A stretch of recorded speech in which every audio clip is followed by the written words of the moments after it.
Welcome back to Andersen Acres. We're inside today talking about another chicken breed because it's 40 below outside. Fun! So we're going to talk about another chicken breed instead of going outside to film anyone.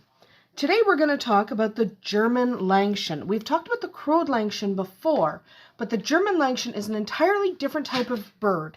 He looks sort of like a Langshan, but he doesn't have any feathers on his legs, so he's quite different at this point. He originated from the Croad Langshan, but now he's his own breed. So he is a German breed, hence the name German Langshan, and he's generally an exhibition breed.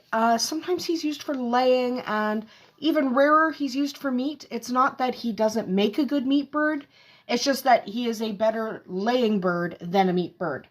So generally, they could be a dual purpose if that's what you're in for. But generally, people use them as exhibition and laying birds. This bird is tall, neat, and an elegant breed. They're beautiful. They kind of have this wine glass shape when they're standing properly. Their head and tail are almost level with each other, and they have this U-shaped back. And they're just a gorgeous bird. They have really great conformation, especially if you get a really well-bred German Langshan. They're absolutely beautiful. So, the first Langshan to appear in Germany was not the German Langshan, it was the Croad Langshan. Now, the Croad Langshan arrived in Germany in the late 1800s. It was crossed to the Plymouth Rock.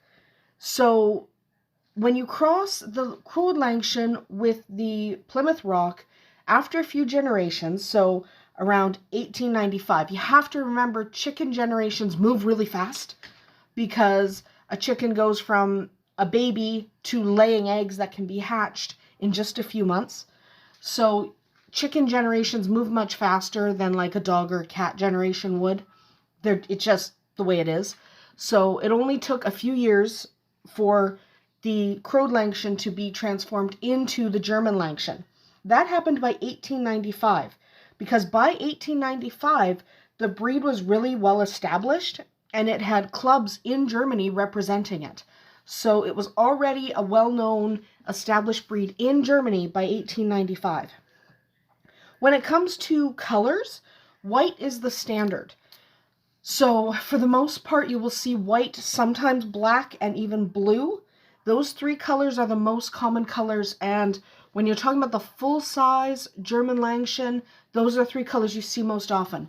There is a bantam version of the German Langshan, which is fantastic and really adorable, and I really like them because they're so cute and small, and they're fantastic, and they have more colors. Sometimes you'll see the other colors as a standard, but mostly the bantams are the more colorful.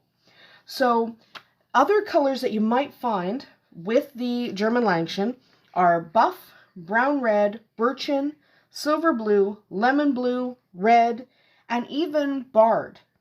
Okay, some of these colors are a little bit rare outside of Germany and Europe, but they're still fantastic colors, and if you can get your hands on some of those rarer colors, you won't regret it. They're absolutely gorgeous birds.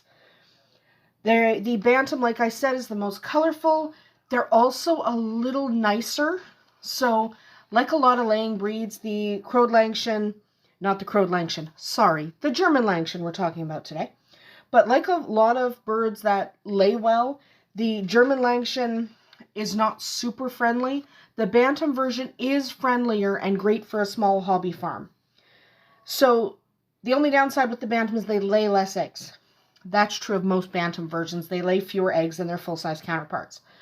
So the full-sized German Langshan, the standard, eggs are laid by girls, obviously, but they lay about 150 to 200 brown eggs per hen per year.